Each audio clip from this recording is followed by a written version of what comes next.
And we were just so amazed and like taking all these pictures and just like getting so into everything. And like basically we didn't know it, but we were in like the entryway for like 45 minutes before we realized we hadn't even really gone in.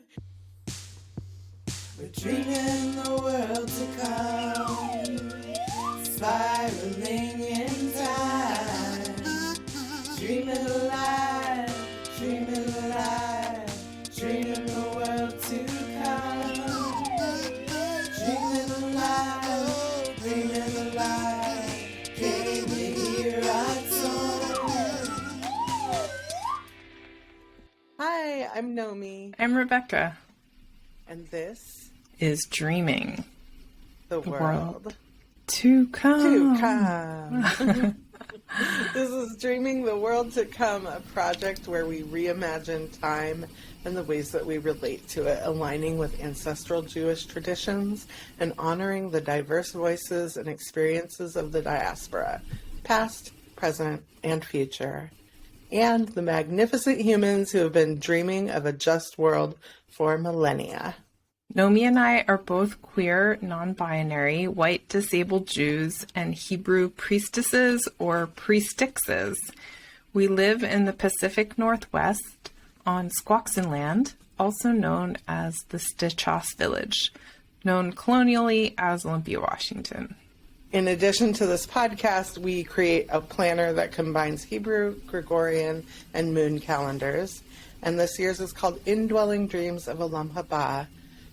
This podcast usually comes out at the beginning of each Hebrew month and includes our takes on that month and usually an interview with a contributor who wrote about that month in the planner. And you don't need the planner to enjoy the podcast, but you can still buy it at www.dreamingtheworldtocome.com on sale for $18. And as we like to say, well, supplies last.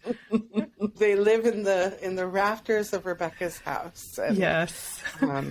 They're roosting there very happily, ready to fly to your home. Where they would be happier. Yeah, much happier. They feel really, really special Yes. in your hands. We also have a Patreon. You can join it for as little as $1 a month. It's patreon.com/dreamingtheworldtocome. And we want to ask for you to rate and review this podcast if you like it. If you don't like it, just leave it alone. But if you like it, give us 5 stars. And we've gotten only 2 reviews, but they're very sweet. One says, "Thank you, really enjoying your voices. Thank you for sharing them, supporting this mission wholeheartedly." And the other one says, "Absolutely love. This podcast brings me so much joy. I'm grateful to the hosts and the guests. Thank you for making my month." So you can write something as sweet and simple as that, or you could write a big, long review of what your favorite parts are. We also get really good feedback about the extended interviews. So if you want to access those, you should join our Patreon, and then you can scroll through past months and click through to watch those extended interviews. They're really rich. There's so much that we have to cut for time every month. So yeah, you get more of our beloved contributors that way. So join our Patreon and hook into the extended interviews.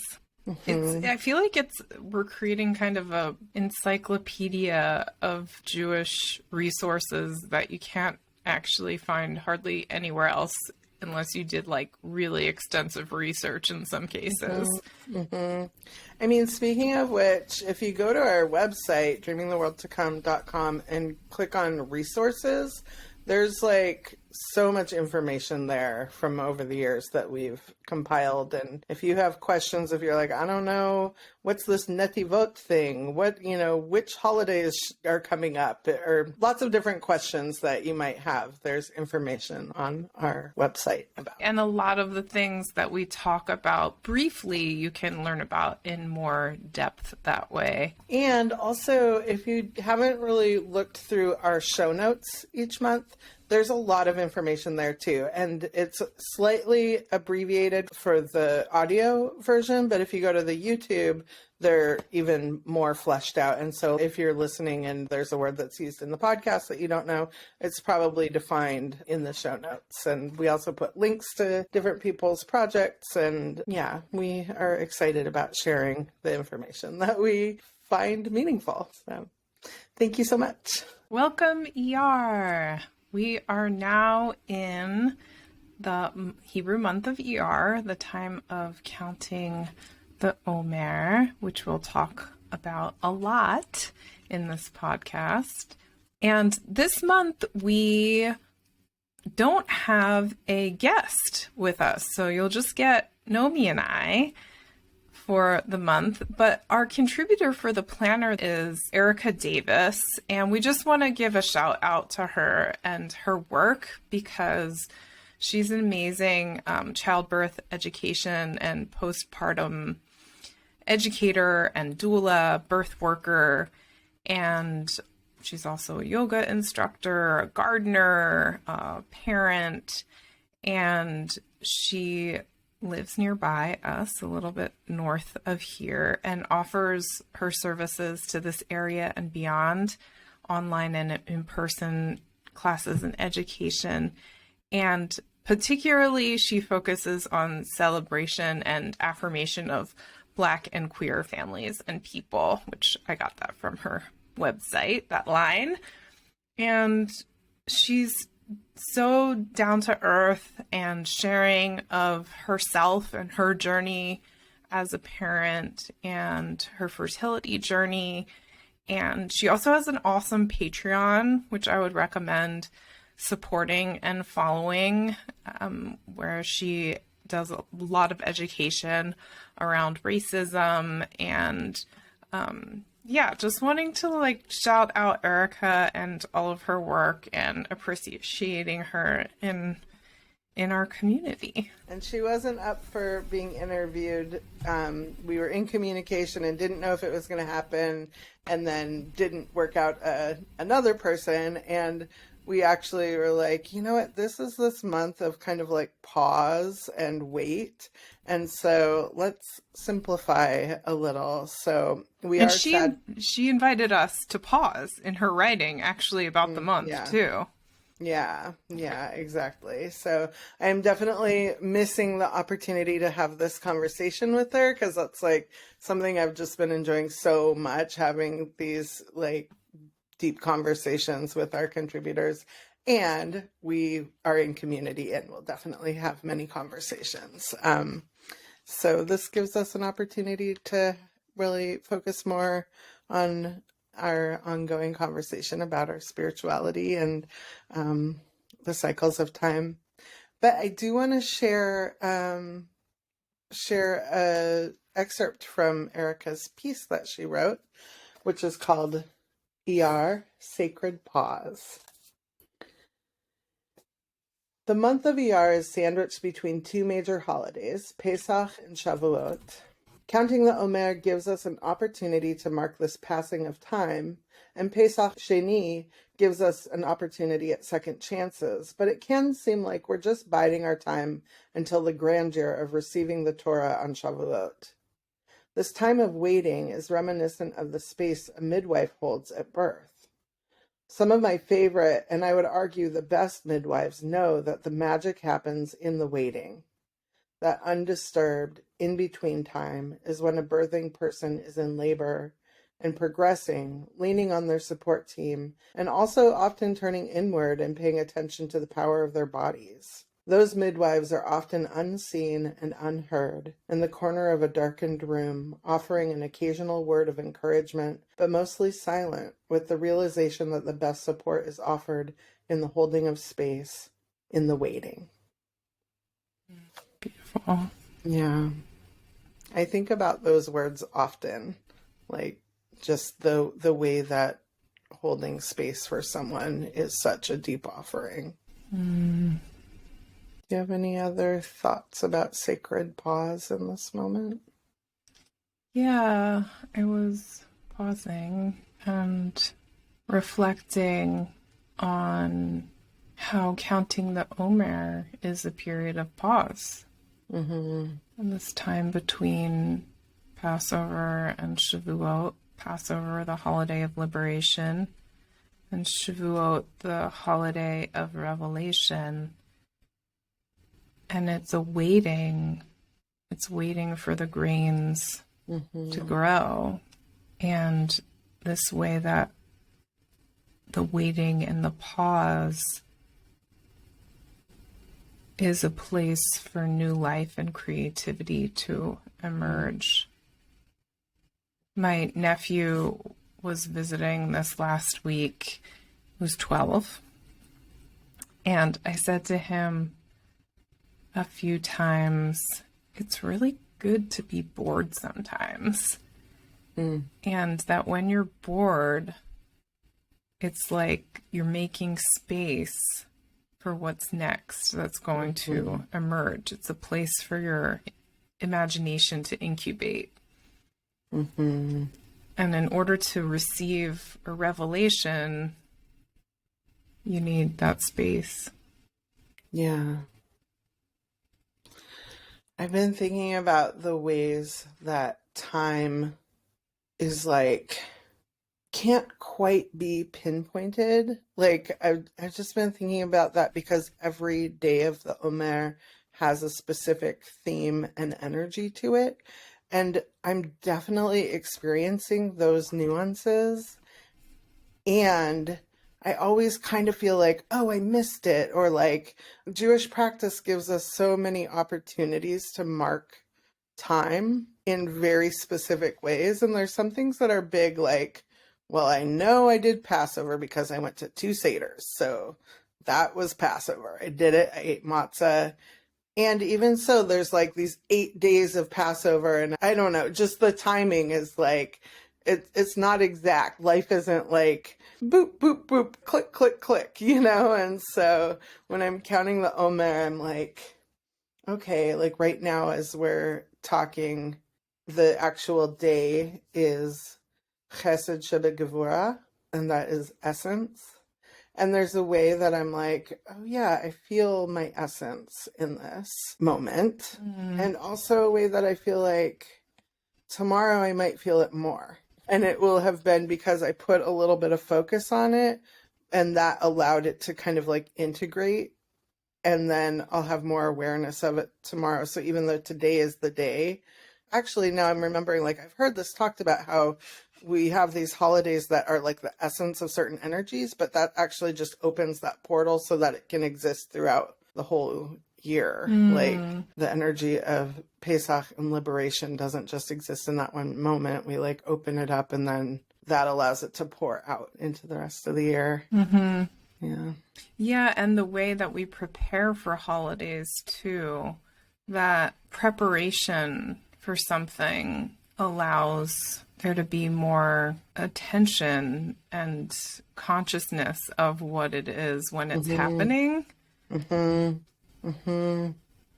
Even thinking about how a ritual plays out, like Passover, for example, the cleaning of the chametz before you engage in the Seder.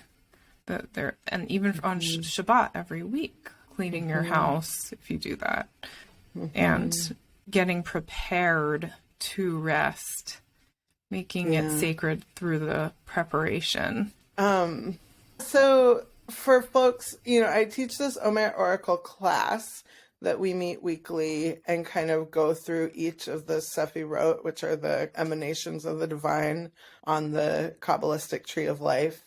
And I love having people to talk about and work through this stuff with. And I've also been really enjoying, like, Alana, who was on our show a couple months ago, has been posting, I think, every day these intentions around the Omer. And there's just like so many people working this. And I know, like, a couple years ago when I was really working on the Omer Oracle, I was like feeling like, I don't know, proprietary or something, or like, it just like, oh, I really want to get my thing out into the world. And like this year, I just feel so grateful for the abundance and so curious about the ways that we think about things differently or similarly, and how things like kind of vibe off each other. I'm really, really enjoying it. And I will say I only have 3 decks left. Oh, so wow. Mazel tov. yeah, thank you. Yeah. So probably by the time people hear this, there won't be any more. But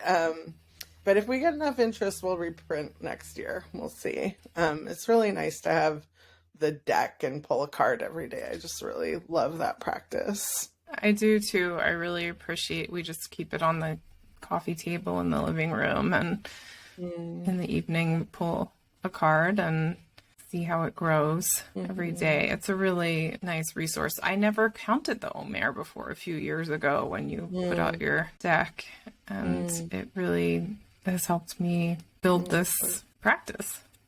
I'm so glad. Yeah. Yeah. And then one of the things I feel like I'm just learning the magic of, because I had such a profound experience last year, is that there's the holiday Lag BaOmer that is on the day that's Hod Shebahod, gathering power in gathering power. And it's also said, so it's the 33rd day of the Omer, and it's on the 18th of Iyar. And it is said to be the yahrzeit of Rabbi Shimon Bar Yochai, who was 2nd century, I believe, rabbi who was a follower of Rabbi Akiva, who was killed by the Romans. And he had something, I can't remember if it's 24,000 or 27,000 students, and only 5 of them survived. They were either killed in battle or died of plague. And so Rabbi Shimon Bar Yochai was one of those 5, and he continued to speak up against the Roman Empire and was condemned to death.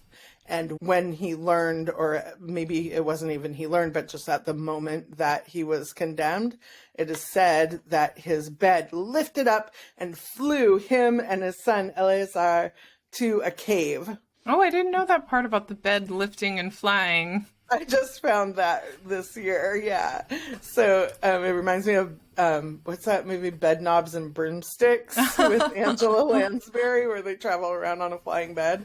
But yeah, so he and his son spent 12 years in a cave, buried up to their necks in dirt because I don't know, the explanation, I don't totally get it, but it's like they're studying Torah, so they couldn't be naked, but maybe they didn't have enough clothes to wear for 12 years, so they buried themselves up to their necks. But somehow, just outside the cave, there was one carob tree and a well of water that sustained them, and they were able to access that despite being buried in dirt.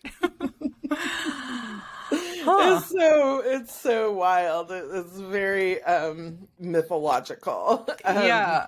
And, so carob's the plant that we've associated with Iyar because of the story. And carob it's somewhat similar to coffee in the way that it's, there are these beans.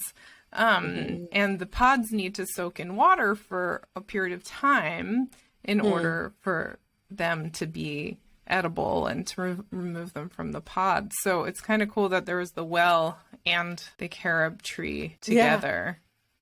Yeah. That the water is part of the mysticism about it. They definitely needed water. Yeah. And it really seems like there's this other underlying story about it, that they were kind of in the womb of the earth in a cave. And so there's this also a teaching, I think, I don't know where the teaching comes from, but in Judaism, that when you're in the womb, you get taught the whole Torah. And that when you're born, you get kissed right between the top of your lip and the bottom of your nose. And that's that imprint that most people have, and you lose it all. And Joe Singer told me this story of that it wasn't a kiss, it was a punch, because why would you want to let go of all that precious information? Thought it was like a thumbprint. That's how I learned it. Oh, okay. Yeah. Yeah. But I love that about that they're in the cave. They're getting all this mystical knowledge from the womb of the earth. They go back kind of back into the womb. Have you ever spent time in a cave, like deep in a cave, or? I have. Yeah, I Yeah. used to take people spelunking. That's right. That's right. Yeah. And I love caves. Have you spent time in the cave? Yeah, last year it's been a life goal or dream of mine. It was like on my bucket list. Oh, And yeah. last year, Erin, my close friend, and I went to the Carlsbad Caverns in New Mexico, and it is like a cathedral. It is, oh my God. Like we went, most people, walk down, but we took an elevator because of my disability, and I was on a scooter, and it was COVID times, so we're all like masked and stuff. And we went down, and it's like so far down, and you come out into it, and it's like, oh my God, it's a cave. Like it just like you're in a cave. And we were just so amazed and like taking all these pictures and just like getting so into everything. And like we were just wandering around. Basically, we didn't know it, but we were in like the entryway for like 45 minutes before we realized we hadn't even really gone in yet. Oh. We were just like, wow, look at that. Wow, look at that. And we're like, oh my God, just like huge stalactites and stalagmites, and like just the way the earth has formed, and like heavy metals and waters dripping and forming these things. And like, I mean, we were in there for a few hours. Wow.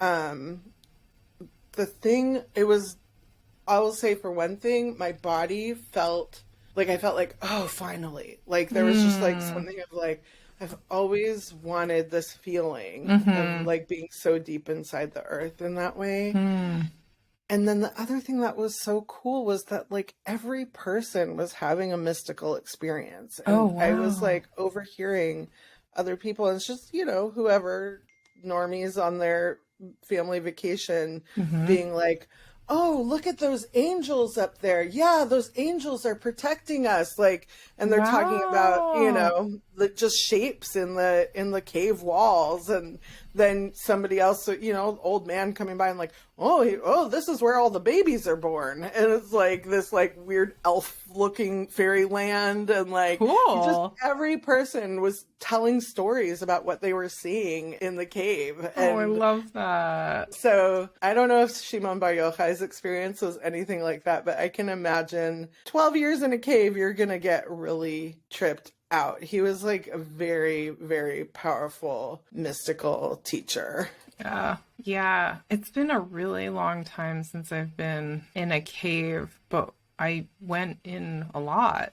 At a time. Like I didn't go to college after high school, and one of the jobs that I had besides working at the mall was working at like an outdoor education school. And so every week we would take people into one cave, and sometimes we would go on trips.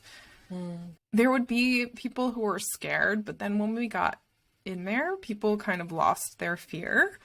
And I think that there was a level of comfort in being in there, because when you go into a cave that's not like a commercial, that hasn't been like a place, that you're talking about that you went to, there's no lights. So we would have a period of time where we'd turn off of all of our flashlights, and it's like really pitch black. Yeah. And the other really fun thing about it is caves have the like medium temperature of the place where it is. So it's a place, like if it goes down to like 18 degrees and then the highest is 100 degrees, it's like the cave temperature is in the middle. Huh. Yeah. So depending on the time of year, it would either be like air conditioning, or it would be warmer than the outside. Interesting. Yeah. I'm thinking too, the part of the story where, so after 12 years, Shimon Bar Yochai and his son get to leave the cave. And I just think about this in terms of like, anytime you're like so immersed in your own spiritual or even cultural, like just like your own way of doing things, and feel really good about yourself and how you're doing things. And then you encounter people in the world that don't jive with how you've been doing things. So what happened is that they leave the cave and they see a farmer working on Shabbat, and they are so judgmental of him that they send basically like flame lasers out of their eyes and burn down that farm.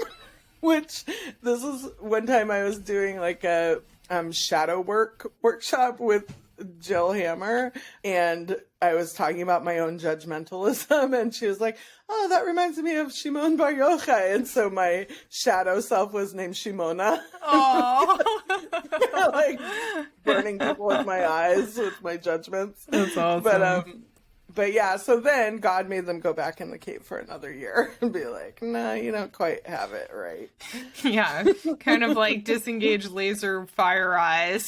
Yes, learn some acceptance, some compassion, lean into the chesed a little bit more. Well, just goes to show how difficult it is to cultivate spirituality and to cultivate love and compassion. Yes. And that we have these different parts inside of ourselves that are evil and good, for lack of better words. And they live in all of us. And yeah, that's a lot of work to cultivate love and compassion. And I also think it's our natural state is also to be loving, that we but there's something in the world, in the experience of being on earth and being a human, that there's also evil too. And there's something about this journey that we need to understand that part. Yeah, what makes us participate in the world in ways that are harming others and ourselves. Because when you burn down your friend's farm with your eyes, that hurts you too. Yeah, you need like eye drops after that. Yeah, well, then you have to go live in a cave for another year. You don't want to do that. Buried in dirt. But then on the day of his death, one version of the story is that he stopped the sun so that he could keep teaching. And that's like the bright light of the Zohar. Like Zohar means bright.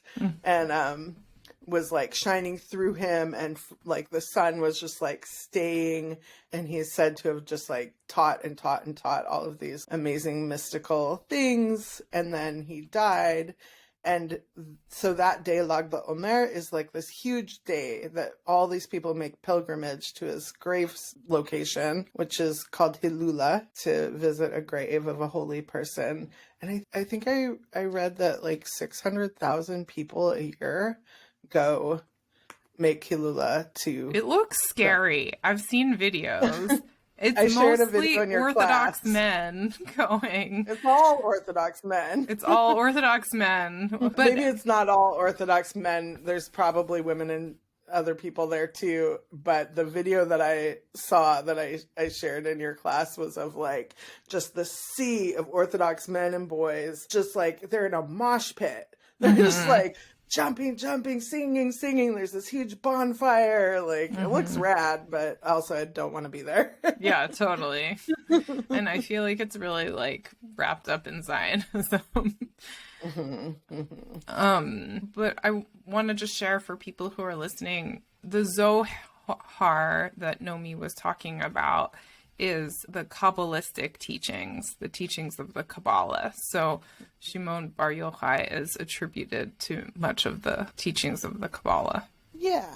No, that's not accurate? No, it is accurate. I mean, people will say, like, basically they say that he wrote the Zohar and then hid it for 900 years or whatever it was, until the kabbalists in Spain in the like 1100s supposedly found it, and then they like released it to the world. But I think that makes sense. Well, no, it just makes sense that I was like, yeah, the timing's not right. Like, yeah, no, it's like people that are looking at it in a more like a scholarly rather than a mythological way are like, yeah, maybe some pieces of writing survived from then and made their way to Spain. And also it said that like Rabbi Moses de Leon is the one who like wrote the Zohar. Okay. But they wrote it in Aramaic to make it be more like, oh, this is a sacred holy text from long ago, so they wrote it in this ancient language and say that it was written by Shimon. It's about Shimon Bar Yochai and his students. Okay. And yeah. Well, I happen to have a copy of the Zohar here. It's 23 volumes Watch long. out, bright light. Yeah, watch out, Rebekah. I'm about to blow your mind with this bright, bright light. So it's 23 volumes. I don't have a 23 volume book here, but I have a document on my computer. Oh. And I was thinking that we could do some bibliomancy. Yes. So let me see what these sections are and if I can. Oh my gosh, there's like the first chapter is called The Rose. I just love that. Yeah. The Zohar is a rose. And the Jewish people are a rose. All the different layers, petals. Yeah. So let's just look at that chapter. So that's chapter 41 through 56. Those are the page numbers. So will you choose a number between 41 and 56? 13. Wait, that's not between 41 and 56. 42. But if you want to go with... 42. Do you want to go with 13? Because I could go to page 13. Yeah. Okay. Let's go to page 13. Let's see. Okay. Now choose, let's see how many paragraphs. 1, 2, 3, 4, 5, 6. There's 7 paragraphs. Choose a number between 1 and 7. 7. Okay. Well, this is what the 7th paragraph of the 13th page says. Quote, by virtue of Rabbi Shimon's composition, the book of Zohar, from the supernal force that brings all things back to the Creator at the end of days, the children of Israel will taste from the tree of life, which is the book of Zohar, and they will be redeemed from exile by the Creator's mercy. Wow, that's Olam Haba. Olam haba. The world to come. Yeah, I mean, I think come. the exile could be like exile from your true self, from a sense of belonging. Yeah, it could be interpreted a lot of different ways, I think. Yeah. I just thought of one more thing I had wanted to say. Yeah. I think that there's something about Iyar and about Lag BaOmer that brings this time travel element, and that's evident in the way that we say that this person wrote this text, but like really it wasn't really written by them, but it's attributed to them. And like, but this ability to communicate with other time periods and have experiences across time. And the image on the Omer oracle card for Lag BaOmer is the parting of the waters. And like, there's something in me that last year I had this experience of being like, maybe because we tell the story is the reason that the waters parted. And like time being able to move backwards and forwards in that way. I think that's something really special about this moment that we're in. That's beautiful. Yeah, we tell the stories so the stories are true. Yeah, and maybe if we weren't telling the story about this thing that happened, it wouldn't have happened. Well, it's the main teaching of the Sefer Yetzirah, this ancient mystical text that I'm really interested in, that words make creation. So there's this very core Jewish teaching about the stories that we tell create our reality. And and that's a big part of this project, Dreaming the World to Come, for us, is how do we tell the stories of the Jewish year in a way that creates liberation and freedom for everyone and makes space for everyone. Yeah. Dreaming alive, dreaming alive, dreaming the world to come.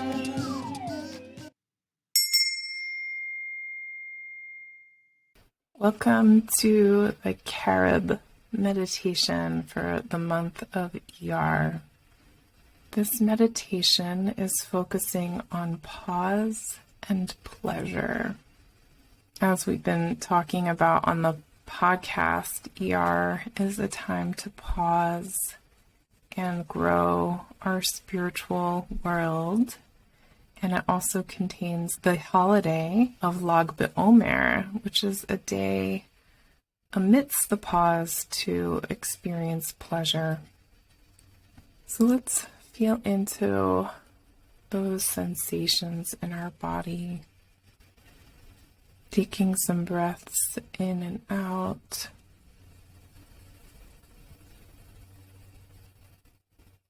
Relaxing, pausing, resting.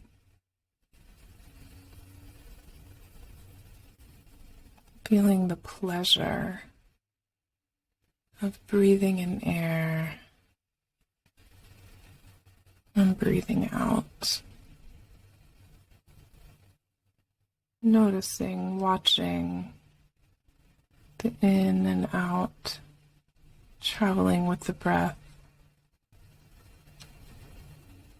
Carob is the tree we have associated with this month. And I don't know about you, but I find pods very pleasurable. The pods of the carob tree holding the carob inside the beans. And they need to soak in water before they're ready to be opened. So just imagining and feeling this pod soaking in water. Maybe feeling, where does that live in your body? Where can you feel the satisfaction, the pleasure of the soaking pod?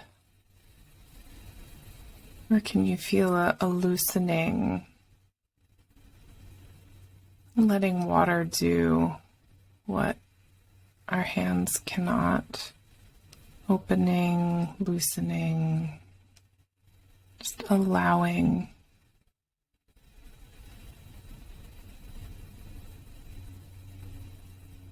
And maybe you want to also imagine that satisfaction of that pod being ready to open.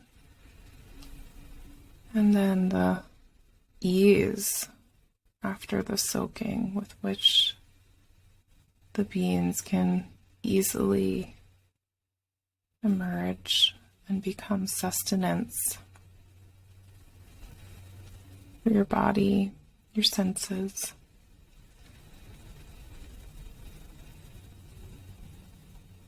Just feeling into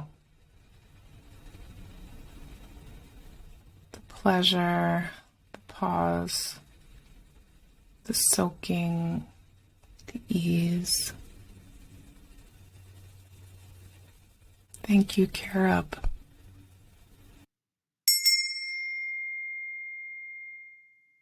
Dreaming the world to come. This way to Lamm haba. In this part of our podcast, we talk about inspiring traditions and people and movements that are building the way to the world that we want to live in. And today, on the day that we are recording, is the Friday after Pesach, and there's a tradition to make a schlissel challah on this Friday, and it's shaped like a key and is said to be for like good luck or good fortune. But this year, actually, our friend and collaborator Ray Abelea sent me a text and was like, do you know of this tradition? Have you ever done this?